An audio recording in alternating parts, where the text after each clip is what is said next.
Today I will talk about what determines an accountant's salary. I will look at four variables, which are years experience, education, company size, and whether they are CPAs. Hypothesis. I will have to prove whether to reject or cannot reject the null hypothesis. For the null, experience, level education, company size, and CPA do determine an accountant's salary.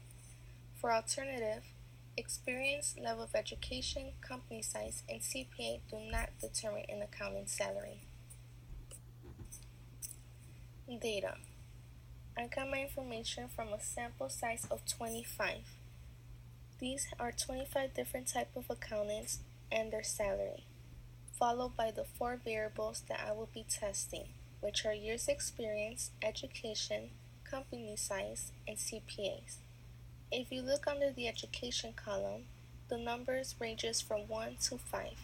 1 meaning a high school diploma, 2 associate's degree, 3 bachelor's, 4 master's, and a 5 doctorate. Moving on to the CPA column, a 0 means that they are CPAs, and a 1 means that they are not CPAs. This graph shows the different type of accountants and the salaries that they make, ranging from the lowest to the highest salary. The accounting clerk makes the least at just under $50,000, while the CFO makes the most at just over $300,000. On average, based on the sample size of 25, the average salary is $97,385.32. Based on my data of the sample size of 25, 7 of those accountants did not need experience, 5 of them need 2 years of experience, 3 of them need 3 years of experience, only 1 needs 5 years of experience, 4 of them needs 7 years of experience, only 1 needs 10 years of experience, and 4 of them need 15 years of experience. Moving on to the other variable, CPA, 10 of them are CPAs, while 15 of them do not need to be CPAs. More statistics. For company size and years of education. Company size, which is one of my variables, just over half of them at 52% work for a company that's around 100, followed by 28% who work with a company that's 500, and lastly 20% who work for a company that's 7,500. Moving on to years of education. 12% of them only need a high school diploma, 4% need an associate's degree, and most of the accounting jobs need a bachelor's degree, which is 72% from the data. 8% needed a master's, and 4% need a doctorate. Doctorate and associates are the same at 4%, and like stated before, bachelors will mostly get you a job in accounting.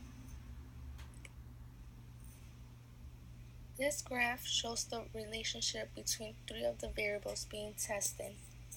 As you move along the x-axis, their salary increases when you move to the farthest right, meaning the one farthest to the right makes the most salary, while the one closest to the left gets paid the least.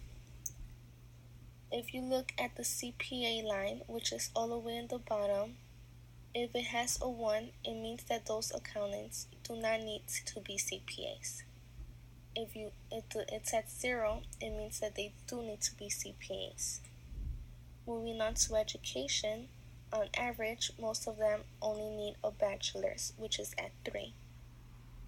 And moving on to years experience, the highest one was 15 years, while the lowest do not have any experience. Based on this data, it seems like if you are a CPA, have at least a bachelor's, and have a lot of experience, you will get paid the most. But we still had to run the regression. To To determine if we reject the null, we have to look at the p-value, and the p-value needs to be smaller than 0.05. Let's look at the p-value for the years experience, company size, and CPA, the variables that are being tested. For years experience, the p-value is 0.0006, which is smaller than 0.05, meaning we can reject the null hypothesis.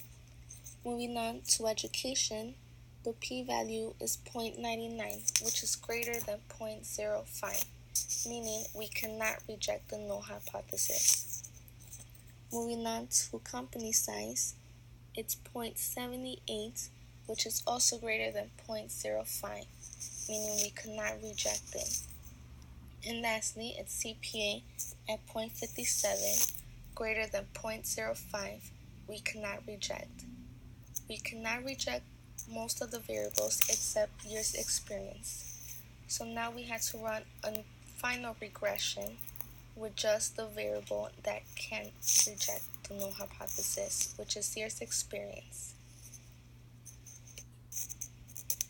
In conclusion, we cannot reject our null hypothesis for education, company size, and CPA, but we can reject our null hypothesis for years experience.